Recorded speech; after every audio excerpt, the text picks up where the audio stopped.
आज की इस वीडियो में हम लोग एचसीएल टेक्नोलॉजी के शेयर के बारे में बात करने वाले हैं। अगर इसका करंट प्राइस की बात करें तो वो अभी 898.40 चल रहा है और पिछले 5 ईयर का रिटर्न देखें तो 103.15 का इस शेयर ने रिटर्न दिया है। अगर पिछले 1 ईयर की आप रिटर्न की बात करें तो पिछले 1 ईयर में ये शेयर काफ़ी डाउन गया है। पिछले 1 ईयर का रिटर्न आप देखें तो -29.60 यानी कि लगभग 30% ये शेयर अभी डाउन चल रहा है। तो अगर आपको डिस्काउंटेड प्राइस में इस शेयर को बाई करना है तो आप शॉर्ट टर्म लॉन्ग टर्म दोनों के लिए इस शेयर को ख़रीद सकते हैं। अगर इस शेयर को आपको बाई करना है शॉर्ट टर्म या लॉन्ग टर्म के लिए तो सबसे पहले आपको अपना टारगेट सेट करना होगा। सबसे पहला टारगेट इस शेयर में हमारा 950 का रहेगा और दूसरा टारगेट 980 का रहेगा। 2 टारगेट हम लोग रखते हैं। तो अगर आपको इस शेयर को लेना है तो सबसे पहले अपना रिस्क और रिवार्ड रेशियो आप जान लो। आपका जो भी रिस्क और रिवार्ड रेशियो रहेगा पहले आप उसे एनालाइज कर लो। उसके बाद ही इस शेयर में आप अपना कुछ हिस्सा अपने टोटल कैपिटल का लगा सकते हो। सबसे ज़रूरी इस टाइप के शेयर को अगर आप ले रहे हो तो आपका पेशेंस है। आपको सबसे पहले जिस भी शेयर को आप मान लो एचसीएल के शेयर को बाय कर रहे हो तो आप सबसे पहले बाय करते टाइम ही आपको अपना स्टॉप लॉस भी लगाना ही, ताकि आपको पता लग पाए कि आप कितना नीचे जाने तक इस शेयर को होल्ड कर सकते हो, साथ ही साथ आप कितना टाइम इस शेयर में दे सकते हो सकता है कि आने वाले कुछ दिनों में, जैसा कि आप सभी को जान रहे हैं, पिछले 1 ईयर से आईटी सेक्टर के जितने भी शेयर है वो काफ़ी डाउन गए हैं। उसमें से एचसीएल भी एक अच्छा ही शेयर है, लेकिन ये मार्केट लीडर नहीं है, लेकिन फिर भी ये डाउन गया है। और साथ ही साथ अगर आप आईटी सेक्टर के अन्य शेयर को भी देखेंगे जिसका परफॉर्मेंस 5 ईयर में काफ़ी अच्छा रहा है, लेकिन पिछले 1 ईयर में स्टॉक ने निगेटिव ही रिटर्न्स दिए हैं। तो आपको 1-2% से डरना नहीं है अगर आप लॉन्ग टर्म के लिए इस शेयर को लेते हो। तो अगर शॉर्ट टर्म के लिए आप इस शेयर को लेते हो तो अपना टारगेट पहले आपको फिक्स करना चाहिए। साथ ही साथ आपको उतना ही इन्वेस्टमेंट करना चाहिए जितना कि आप यहाँ पे रख पाओ लॉन्ग टर्म के लिए।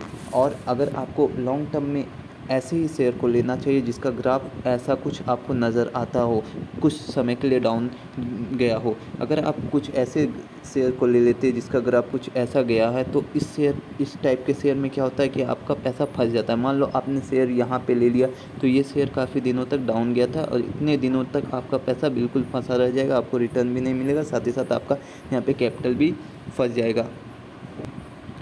अगर इस शेयर के मार्केट कैप की बात करें तो मार्केट कैप है 243,389 करोड़ का।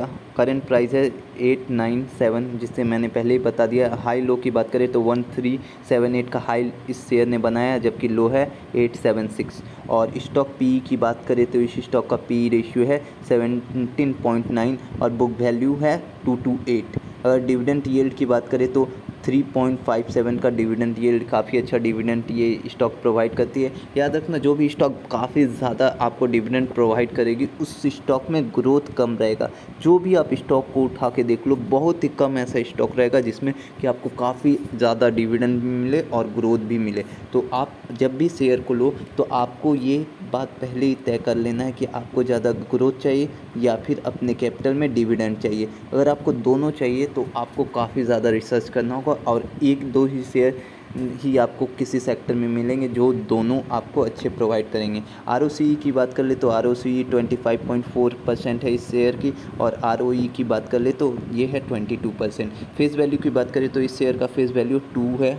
और अब हम इस शेयर के ग्रोथ रेट को देखेंगे तो सबसे पहले सेल्स ग्रोथ रेट को देखते हैं। तो पिछले 10 ईयर में ये शेयर ने 18% का ग्रोथ दिखाया, जबकि पिछले 5 ईयर में ये घट करके 12% हो गया। 3 ईयर में इस शेयर ने 12% के ग्रोथ रेट को दिखाया, जो कि 5 ईयर में सेम ही रहा था, यानी कि 3 और 5 ईयर में ये शेयर कांस्टेंट सेल ग्रोथ को दिखाया। टीटीएम की बात करें तो 15% ये दिखा रहा है। अगर कंपाउंडेड प्रॉफिट ग्रोथ की बात करें तो पिछले 10 ईयर में ये शेयर ने 23% का कंपाउंडेड प्रॉफिट ग्रोथ दिखाया, जबकि पिछले 5 ईयर में ये घट करके 9% हो गया, जो कि काफ़ी कम हो गया है। अगर पिछले 3 ईयर की बात करूँ तो ये बढ़ करके 1% से 10% हो गया, और टीटीएम की बात करूँ तो वो 19% दिख रहा है। अगर स्टॉक सीएजीआर की प्राइस की बात करें तो 10 ईयर में 20% रहा है, पिछले 5 ईयर में 15% और पिछले 3 ईयर में 20% रहा है। अगर पिछले 1 ईयर की बात करें तो ये स्टॉक -29% दिया है। इक्विटी रिटर्न ऑन इक्विटी की बात करूँ तो पिछले 10 ईयर में ये 25% दिया है, पिछले 5 ईयर में 23%, पिछले 3 ईयर में 22% और लास्ट ईयर में 22%। तो ये आपका रिटर्न ऑन इक्विटी भी घटा है, साथ ही साथ